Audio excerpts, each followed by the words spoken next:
Hello friends, good morning. നമ്മുടെ Kerala T V സീരിയലിലേക്ക് എല്ലാവർക്കും സ്വാഗതം. അങ്ങനെ മലയ്ക്ക് പോയിട്ട് വരുമ്പോൾ ഞാൻ വീട്ടിൽ നിന്ന് പോകണോ എന്നുള്ള ചോദ്യത്തിന് വേദയുടെ മുന്നിൽ സൈലൻ്റ് ആയിട്ട് നിൽക്കുക നമ്മുടെ വിക്രം. ബസ്സേ എസ് ഓർ നോ എന്ന് വേദ ദേഷ്യത്തോടെ ഇങ്ങനെ ചോദിക്കുമ്പോൾ ഇതെന്താ ചോദ്യോത്തര മത്സരം വല്ലതാണോ എന്ന് ചോദിച്ചു വിക്രം. വേണോ വേണ്ടേ അത് ആദ്യം പറയാൻ പറഞ്ഞു. അന്നേരം വേണമെന്നല്ല അപ്പം വേണ്ടേന്ന് ചോദിച്ചു. അത് പിന്നെ നമ്മൾ വന്നതേ വേറൊരു കാര്യം പറഞ്ഞ് തീർക്കാനല്ലേന്ന് ചോദിച്ചു വിക്രം. ആദ്യം നമുക്ക് അത് തീർക്കാം, അതിനുശേഷം ആവാം ബാക്കിയുള്ള അന്താരാഷ്ട്ര കാര്യങ്ങൾ. അന്താരാഷ്ട്ര കാര്യമോ? നമ്മൾ തമ്മിലുള്ളതോ അതാണോ എന്ന് വേദ ഇങ്ങനെ ചോദിക്കാട്ടോ വിക്രത്തോട്. എടോ ഉടായിപ്പ് സ്വാമി, അയ്യോ സ്വാമി ശരണം അങ്ങനെ പറയരുത്, സ്വാമി ശരണം വാ ഇങ്ങോട്ട് നടക്കുന്നും പറഞ്ഞുകൊണ്ട് വിക്രം വേദയും കൂട്ടിക്കൊണ്ട് അങ്ങ് പോകും. അവർ രണ്ടുപേരും അങ്ങ് ചെന്നു. അപ്പോൾ ദീപ്തിയും അതുപോലെ വരുണും അവിടെ നിൽപ്പുണ്ട്. അപ്പോൾ ആ സമയത്ത് മോളെന്നും പറഞ്ഞ് വിളിച്ച് ചേച്ചി ചെന്നു. ചേച്ചിക്ക് എന്താ പറ്റി? ചേച്ചി എന്നോട് ഇങ്ങനൊന്നും മിണ്ടാറേ ഇല്ലല്ലോ എന്ന് ദീപ്തി ഇങ്ങനെ പറഞ്ഞു. അപ്പോൾ വീട്ടുകാരുടെ കാര്യത്തെ പറ്റിയും പറഞ്ഞു. അപ്പോൾ അവരും എന്നോട് ഇപ്പോൾ ആരും ഒന്നും സംസാരിക്കാറില്ല എന്ന് പറയുമ്പം അത് സ്വാഭാവികമാണെന്നും അവരുടെ താല്പര്യങ്ങൾക്കനുസരിച്ചല്ലല്ലോ നീ പ്രവർത്തിച്ചത് എന്ന് വിക്രം ചോദിക്കും കേട്ടോ. ഒരേ വീട്ടിൽ രണ്ടാളും ഒരേപോലെ പെരുമാറുമ്പോൾ സ്വാഭാവികമായും ഉണ്ടാകാൻ സാധ്യതയുള്ള ചില പ്രശ്നങ്ങളാണെന്ന് വിചാരിച്ചാൽ മാത്രം മതി എന്ന് പറഞ്ഞു. അപ്പോൾ അച്ഛൻ എന്നെ വന്ന് കണ്ടിരുന്നു എന്ന് പറയുമ്പം ഞങ്ങൾ രണ്ടുപേരും വീട്ടിൽ വന്നിരുന്നു എന്ന് വർഷയിടത്തിൽ പറഞ്ഞു എന്ന് പറഞ്ഞു. അപ്പോൾ ഇപ്പോഴത്തെ അവസ്ഥയിൽ നിങ്ങളുടെ കൂടെയാണെന്ന് പറഞ്ഞ് സപ്പോർട്ട് ചെയ്യാൻ ഞങ്ങൾക്ക് പറ്റില്ല എന്ന് വേദ ദീപ്തിയോട് പറയുക. എന്ന് വെച്ച് നിങ്ങളെ തള്ളിക്കളയുന്നു എന്നല്ല കേട്ടോ അതിൻ്റെ അർത്ഥം. നിങ്ങൾ ജനുവനാണെന്ന് ഞങ്ങൾക്ക് മനസ്സിലായിട്ടുണ്ടെന്നും പക്ഷേ ഏതു ബന്ധത്തെയും കാലം വേണമല്ലോ ഉറപ്പിക്കാനെന്ന് വിക്രം പറയുക. തൽക്കാലം നീ ഇതിൽ നിന്ന് പിന്മാറി എന്നൊരു നിലപാട് വീട്ടിലെടുക്കണമെന്ന് വേദ പറയുമ്പം ചേച്ചി എന്താ ഈ പറയുന്നതെന്ന് ചോദിച്ചു ദീപ്തി. അപ്പം മാറണമെന്നല്ല ഞാൻ പറയുന്നത്, മാറി എന്നുള്ളൊരു നിലപാടെടുക്കണമെന്നേ ഞാൻ പറഞ്ഞുള്ളൂ എന്ന് വേദ ദീപ്തിയോട് പറയുക. പെട്ടെന്നൊരു തീരുമാനത്തിലേക്ക് രണ്ടുപേരും ചെന്ന് എത്തരുത് കേട്ടോ എന്നും വേദ പറഞ്ഞു. ഇത് പറയാൻ എനിക്ക് എന്താണ് അവകാശം എന്ന് നീ ഇനിയും ചോദിക്കുമായിരിക്കും. പക്ഷേ ഇപ്പോഴത്തെ ഈ ഒരു അവസ്ഥയിൽ അതാണ് വേണ്ടത്, അതേ എനിക്ക് പറഞ്ഞു തരാൻ പറ്റുള്ളൂ എന്ന് പറയുമ്പം സോറി ചേച്ചി, അന്ന് അങ്ങനെ ഞാൻ പെട്ടെന്ന് സംസാരിച്ച് പോയതാ കേട്ടോ എന്നിങ്ങനെ ദീപ്തി വേദയോട് പറഞ്ഞു.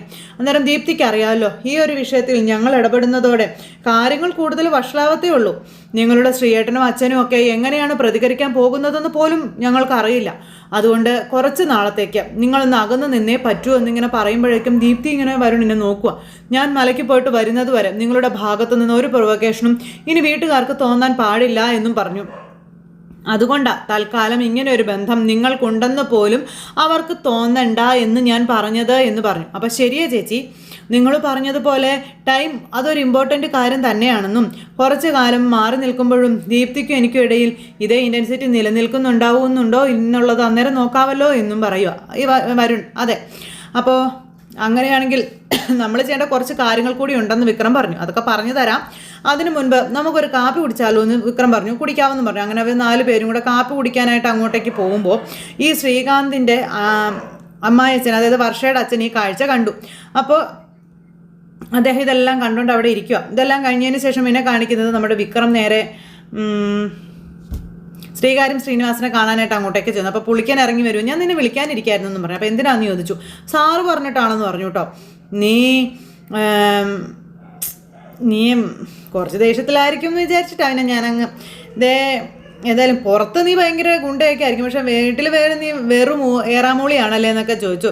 സംഭവം നീ വാശിക്ക് വേദയൊക്കെ കെട്ടിയെന്നുള്ളത് ശരിയാ, പക്ഷേ അതിനുശേഷമേ മൂക്കാറിട്ട് പിടിച്ചില്ലേ എന്നൊക്കെ പുള്ളിക്കൻ ചോദിക്കാം. അപ്പോൾ തനിക്കിപ്പോൾ എന്താ വേണ്ടതെന്ന് ചോദിച്ചു. അയ്യോ എനിക്കൊന്നും വേണ്ട, വേണ്ടത് സാറിനാണ്, നീ അങ്ങോട്ട് ചെല്ലാൻ പറഞ്ഞു. അങ്ങനെ വിക്രത്തെ പറഞ്ഞു വിട്ടു. സാറ് പറയുന്ന കാര്യങ്ങൾ അനുസരിക്കാൻ നീ മടി കാണിച്ചാൽ അത് അനുസരിപ്പിക്കും സാറ്.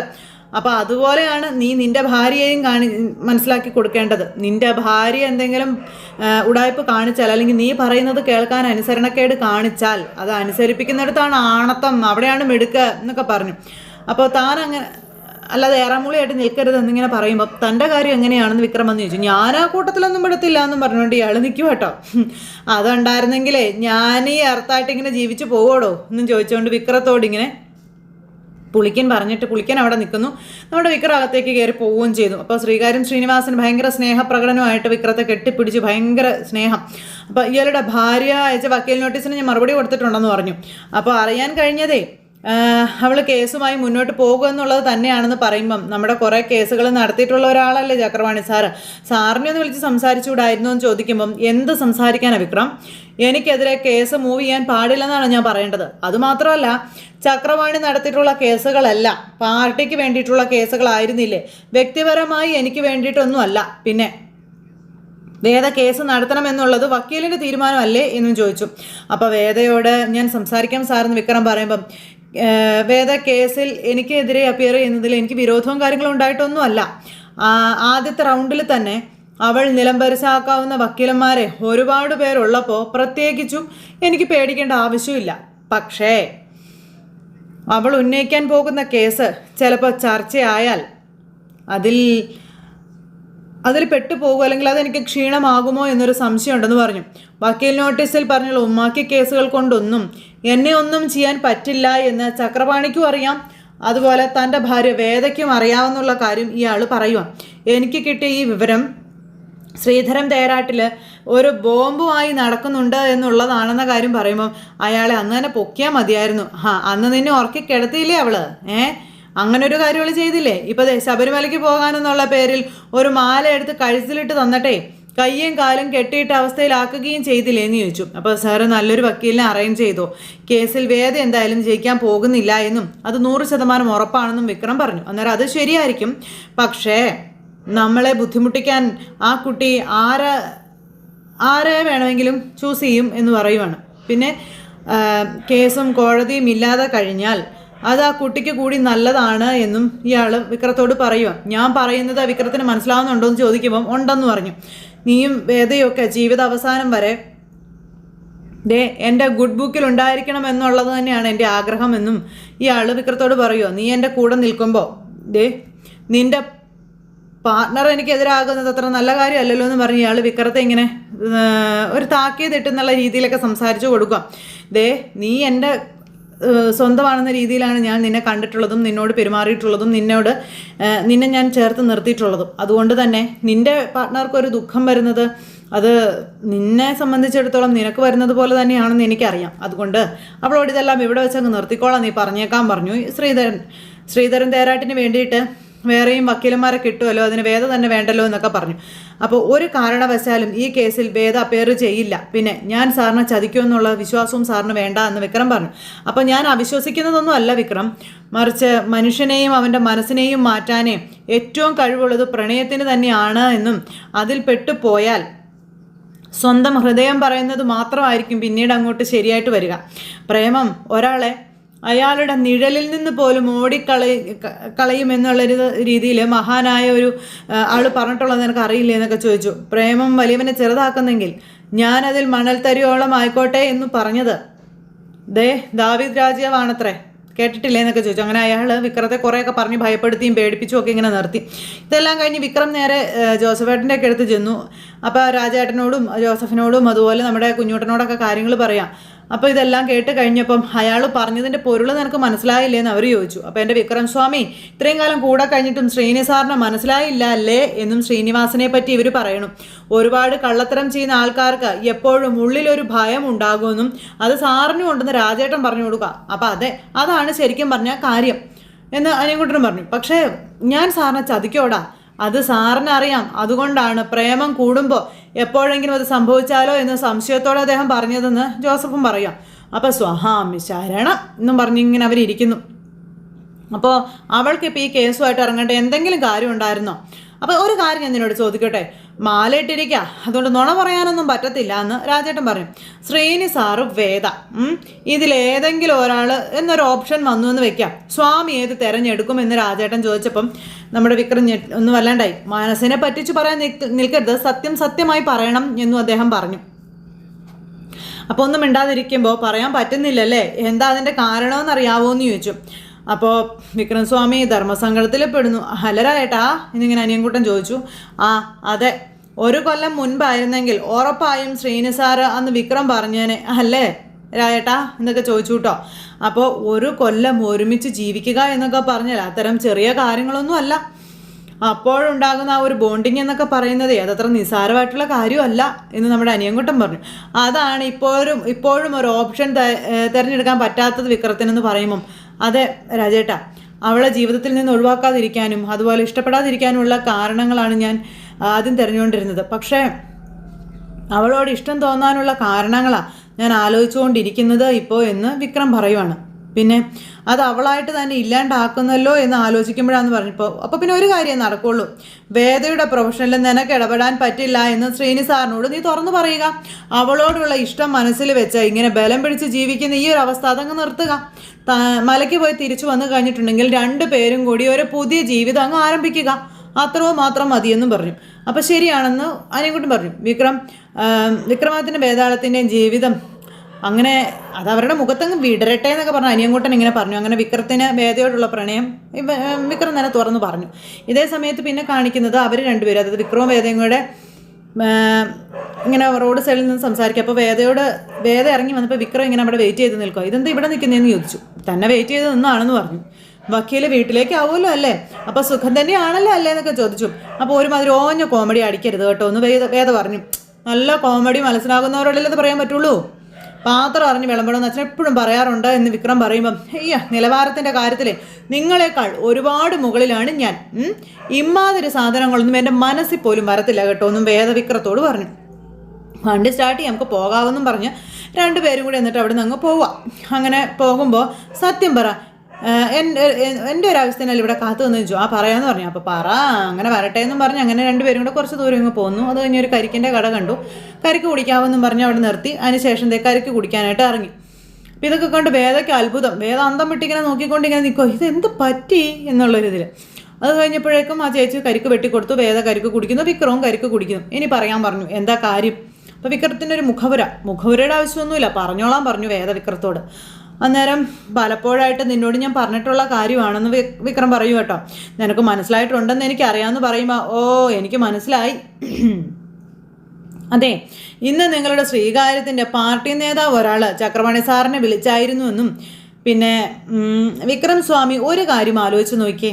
എന്നെപ്പോലെ വളരെ വളരെ സാധാരണക്കാരിയായിട്ടുള്ള ഒരു വക്കീൽ, ശ്രീധരൻ തേരാട്ടിനെ പോലെ വലിയ പണമൊന്നും ചെലവാക്കാനില്ലാത്ത ഒരു വാദക്കാരൻ, എന്നിട്ടും നിങ്ങളുടെ ശ്രീനി സാറിന് എന്താ ഇത്രയും പേടി എന്ന് ചോദിക്കുമ്പം അവിടെയാണ് നിനക്ക് മനസ്സിലാകാത്തത് വേദ. ശ്രീനി സാറിന് പേടിയൊന്നും ഇല്ല, പിന്നെയോ ഭയമാണോ എന്ന് വേദ അന്നേരം ചോദിച്ചു. അപ്പോൾ വിക്രം വെറുതെ ആളാവാൻ നിൽക്കല്ലേ വേദ, സാറിന് നിന്നോട് സ്നേഹവും വാത്സല്യവും മാത്രമേ ഉള്ളൂ എന്ന് പറയുമ്പോഴേക്കും വേദ ഒന്ന് ചിരിച്ചു നല്ലതുപോലെ. എന്നാലേ എനിക്ക് ആ താടിക്കാരൻ്റെ വാത്സല്യം വേണ്ടെങ്കിലോ എന്ന് വേദ വിക്രത്തോട് പറയാം. നോക്ക് വിക്രം സ്വാമി, നമ്മൾ 2 പേരും ഈ വിഷയം സംസാരിക്കാതിരിക്കുന്നതാണ് ശരിക്കും പറഞ്ഞാൽ നല്ലത്. ഒരുപാട് തവണയായില്ലേ ഇതിനെപ്പറ്റി തന്നെ പറയുന്നു, ഇനി അത് വിട്ടേക്കാൻ പറഞ്ഞു. എന്താ അതിന് വലിയ ബുദ്ധിമുട്ടുണ്ടോ എന്ന് ചോദിക്കുമ്പം ഈ കേസിൽ വിജയിക്കുമെന്ന് നിനക്ക് ഉറപ്പുണ്ടോ എന്ന് വിക്രം വേദയോട് ചോദിച്ചു. നിന്റെ സീനിയർ ചക്രവാണിയെ പോലെ കോടതി മുറിയിലിട്ട് വട്ടം കറക്കാൻ കഴിയുന്ന വക്കീൽമാരെ ശ്രീനി സാറ് കൊണ്ടുവരും എന്ന് വേദയോട് വിക്രം പറയാം. നീ നാണം കെട്ട് നാറാതിരിക്കാൻ വേണ്ടിയാണ് ഞാൻ ഈ പറയുന്നതെന്ന് പറഞ്ഞപ്പോൾ അത്രയെങ്കിലും സ്നേഹം എന്നോടൊന്ന് കാണിക്കാൻ തോന്നിയല്ലോ, എനിക്കതിലെന്നും കടപ്പാടുണ്ടായിരിക്കും കേട്ടോ എന്ന് വിക്രത്തോട് വേദ പറയാം. പക്ഷെ ഈ കേസ് അത് ഞാൻ നടത്തിയിരിക്കുമെന്ന് വേദ വാശിയോട് പറയണം. പിന്നെ നിങ്ങൾ ഈ പറഞ്ഞ വലിയ വക്കീലന്മാരുണ്ടല്ലോ, അവർ പണം വാങ്ങി കേസ് നടത്തുമായിരിക്കും. പക്ഷേ ഞാൻ നടത്തുന്നതേ സത്യത്തിന് വേണ്ടിയുള്ള ഒരു പാവം മനുഷ്യൻ്റെ പോരാട്ടത്തിൻ്റെ കേസാണെന്ന് വേദ വിക്രത്തോട് പറയാം. അതെന്തായാലും വിജയിക്കുമെന്നും പറഞ്ഞു. അത്രയ്ക്ക് ഓവർ കോൺഫിഡൻസ് ഒന്നും നീ കാണിക്കല്ലേ വേദ. അപ്പോൾ എൻ്റെ പ്രൊഫഷനിൽ ഞാനെങ്കിലും അത് കാണിച്ചല്ലേ പറ്റുള്ളൂ വിക്രം എന്ന് വേദ അന്നേരം ചോദിക്കുക. പോയി കരിക്കൻ്റെ കാശ് കൊടുത്തിട്ട് സമയം വൈകിയെന്നും പറഞ്ഞു വേദ വിക്രത്തെ ഒഴിവാക്കി. എന്നിട്ട് വേദ അവിടെ നിന്ന് ഇങ്ങനെ കരിക്ക് കുടിച്ചുകൊണ്ടിരിക്കുന്നു. 2 പേരും കൂടെ നേരെ വീട്ടിലും ചെന്നു. അപ്പോഴേക്കും നമ്മുടെ വിശ്വൻ്റെ കൊച്ച് ഓടി ഇറങ്ങി വന്നു. ആഹാ, ഇത് ആരാ ഇത് മോളെപ്പോഴാണ് വന്നതെന്ന് ചോദിച്ചു. അപ്പോൾ അച്ഛനാ വന്ന് എന്നെ കൊണ്ടുവന്നതെന്നൊക്കെ കൊച്ചു പറഞ്ഞു. അത് നന്നായി, അപ്പമോള് വരുന്ന കാര്യം ചെറിയ ഓർത്തില്ല, അല്ലെങ്കിൽ കുറച്ച് മിഠായിയും പലഹാരങ്ങളൊക്കെ വാങ്ങിച്ചുകൊണ്ട് വന്നേനെന്ന് പറഞ്ഞു. അപ്പം എന്തിനാ അപ്പമോൾക്ക് ഇനി പലഹാരം, അമ്മയുടെ കമ്പനിയിൽ ഇഷ്ടം പോലെ പലഹാരങ്ങളുണ്ടല്ലോ എന്ന് അപ്പമോള് പറയുമ്പം അശു അത് ശരിയാണല്ലോ, അതും ചെറിയമ്മ മറന്നുപോയി. അച്ഛൻ പിന്നെ കുറേ മിഠായി വാങ്ങിച്ചു തന്നെന്ന് പറഞ്ഞു കൊച്ച. എന്നാൽ പിന്നെ ചെറിയമ്മ നാളെ ഐസ്ക്രീം വാങ്ങിച്ചു തരാം കേട്ടോ, അപ്പോൾ എനിക്ക് ഫലൂഡ മതിയേ, അങ്ങനെ ആവട്ടെ കേട്ടോ എന്ന് പറഞ്ഞു. അങ്ങനെ ചെറിയച്ഛൻ എന്തൊന്നും മിണ്ടാത്തതെന്ന് അപ്പമോള് ചോദിക്കുമ്പോൾ അത് ശരി ഞാനാണോ മിണ്ടാത്തത്, നിനക്ക് നിന്റെ വേദ ചെറിയമ്മയോട് മാത്രം സംസാരിച്ചാൽ മതിയല്ലോ, എന്നോട് മിണ്ടണ്ടല്ലോ. അയ്യോ എനിക്ക് ചെറിയച്ഛനോടും മിണ്ടണം. അപ്പോൾ അതെ, മോളോടി വന്ന് ചെറിയമ്മയെ കെട്ടിപ്പിടിച്ചതിൻ്റെ അസൂയാണെന്ന് വേദ അന്നേരം കൊച്ചിനോട് പറഞ്ഞു. മാലയിട്ട സ്വാമിമാർക്ക് അസൂയ ഉണ്ടാവുമോ? ഇല്ലല്ലോ. അപ്പോൾ ഇല്ല എന്ന് പറഞ്ഞു കൊച്ച്. അപ്പോൾ ആ കള്ളം പറഞ്ഞത് ആരാ? അപ്പോൾ വേദ ചെറിയമ്മയാണെന്ന് പറഞ്ഞു. കള്ളം പറയുന്നത് നല്ലതാണോ ചീത്തയാണോ? അപ്പം അത് ചീത്തയാണെന്ന് പറഞ്ഞു. അപ്പം ആരാ കള്ളി? അപ്പോൾ വേദ ചെറിയമ്മാന്നും പറഞ്ഞുകൊണ്ട് അപ്പുമോൾ അവിടുന്ന് കയറി ഓടി. വേദ പിന്നാലെ ഓടി. അമ്പടി എന്നും പറഞ്ഞുകൊണ്ട് ഇങ്ങനെ കൊച്ചിനെ കുറേ ഇക്കിളിയൊക്കെ കൂട്ടിക്കൊണ്ട് ഇങ്ങനെ നിൽക്കുമ്പോൾ ശ്രീജ ഇറങ്ങി വന്നു. എന്താ ഇവിടെ? നിങ്ങൾ വന്നോ? കയറി വാന്നും പറഞ്ഞ് അകത്തേക്ക് വിളിക്കുമോ? അപ്പം നിങ്ങളുടെ കാര്യം പറഞ്ഞുകൊണ്ടിരിക്കുകയായിരുന്നു എന്ന് ശ്രീജ ഇങ്ങനെ പറഞ്ഞു കേട്ടോ. ആര്? എല്ലാവരും നാളെ രാവിലെ യാത്ര തുടങ്ങുമല്ലേ, അപ്പം അതിൻ്റെ കാര്യങ്ങൾ സംസാരിക്കുകയായിരുന്നു എന്ന് ശ്രീജ ഇവരോട് പറയണം. അങ്ങനെ അതും പറഞ്ഞ് അവരകത്തേക്ക് കയറിപ്പോയി കഴിഞ്ഞപ്പോൾ വേദ വിക്രത്തോട്, വിക്രം സ്വാമിയുടെ മനസ്സ് മാറി നല്ല കുട്ടിയാവാനാ ഈ തീർത്ഥാടന യാത്ര, അത് മനസ്സിലായില്ലേ എന്ന് വേദ വിക്രത്തോട് ചോദിക്കാട്ടോ. പിന്നെ ശ്രീകാര്യം ശ്രീനിവാസനിൽ നിന്നും പൂർണ്ണമായിട്ടും മാറി ഒരു പുതിയ ആളായി മാറാനുള്ള എൻ്റെ വഴിപാടാണ് ഇതൊന്ന് കൂട്ടിക്കൊള്ളാനും വേദ വിക്രത്തോട് പറയാം. മനസ്സിലായോ? വിക്രം ഒന്നും മിണ്ടുന്നില്ല. അപ്പം ഈ യാത്രയും കഴിഞ്ഞ് ശബരിമലയിൽ പോയി തിരിച്ചു വരുമ്പോൾ തികച്ചും പുതിയ ഒരാളായിരിക്കണം. അല്ലെങ്കിൽ ഈ മൂക്ക് ഞാനിങ്ങനെ ചെത്തിയെടുക്കും, നോക്കിക്കോ എന്നും പറഞ്ഞുകൊണ്ട് വേദ ഇങ്ങനെ പറയുമോ വിക്രത്തോട്. വിക്രം ഇങ്ങനെ നോക്കി നിൽക്കുക. എല്ലാം കഴിഞ്ഞ് തിരിച്ചു വരുമ്പോൾ ഞാൻ കാത്തു വെച്ചിരിക്കുന്ന ഒരു സർപ്രൈസ് ഉണ്ടെന്ന് വേദ വിക്രത്തോട് പറഞ്ഞു. അത് ഏറ്റുവാങ്ങണമെങ്കിൽ വിക്രം സ്വാമി ആട്ടിമുടി മാറിയേ പറ്റുള്ളൂ എന്ന് പറഞ്ഞു. അപ്പോൾ ഈ യാത്രയും ശബരിമലയും കഴിയുമ്പോൾ എല്ലാം മാറുമെന്നാണോ എന്ന് വിക്രം ചോദിച്ചു. താൻ പാതി ദൈവം പാതി എന്നല്ലേ, എൻ്റെ പാതി ഞാൻ ചെയ്യട്ടെ എന്നേ, ബാക്കിയേ ദൈവം നോക്കിക്കോളൂ എന്നും വേദ വിക്രത്തോട് പറഞ്ഞു. അപ്പോൾ അത്രയ്ക്ക് ഉറപ്പാണോ എന്ന് ചോദിച്ചു. അപ്പോൾ അത് ഉറപ്പാണെന്ന് പറഞ്ഞു വേദ. വിക്രം നേരം വേദയെ തന്നെ ഇങ്ങനെ നോക്കി ഇങ്ങനെ നിൽക്കുക പ്രതീക്ഷകളോടെ. അപ്പം അങ്ങനെ നിൽക്കുന്ന ഒരു എന്താ പറയുന്ന ഒരു കണ്ണും കഥ പറയാമെന്നൊക്കെ പറയില്ല, അതുപോലെ ഒരു സിറ്റുവേഷൻ കാണിച്ചുകൊണ്ട് ഇന്നത്തെ നമ്മുടെ കഥ അവസാനിച്ചു. അപ്പോൾ എല്ലാവരും കാത്തിരുന്ന് കാണണേ. എല്ലാവർക്കും നല്ലൊരു ദിവസം ആശംസിക്കാട്ടോ. എല്ലാവരും തരുന്ന സപ്പോർട്ടിനും സ്നേഹത്തിനും ഒരുപാട് നന്ദി അറിയിക്കുന്നു. അടുത്ത സൂപ്പർ ഹിറ്റ് കഥമേ കാണുന്നത് വരെ എല്ലാവർക്കും നന്ദി. അതോടൊപ്പം നമ്മുടെ ചാനൽ ആദ്യമായിട്ട് കാണുന്നവരുണ്ടെങ്കിൽ ഒന്ന് സബ്സ്ക്രൈബ് ചെയ്യണേ. തൊട്ടടുത്ത് കാണുന്ന ബെൽ ബട്ടൺ അമർത്തി കഴിഞ്ഞിട്ടുണ്ടെങ്കിൽ നമ്മുടെ വീഡിയോസ് എളുപ്പത്തിൽ നിങ്ങൾക്ക് കാണാൻ കഴിയുന്നതായിരിക്കും, നോട്ടിഫിക്കേഷനായിട്ട് ഫോണുകളിലേക്ക് എത്തുന്നതായിരിക്കും. അപ്പോൾ എല്ലാവർക്കും ഒരിക്കൽ കൂടി ഹൃദയത്തിൻ്റെ ഭാഷയിൽ 1000 നന്ദി അറിയിച്ചുകൊണ്ട് നിർത്തുന്നു. ടാറ്റാ.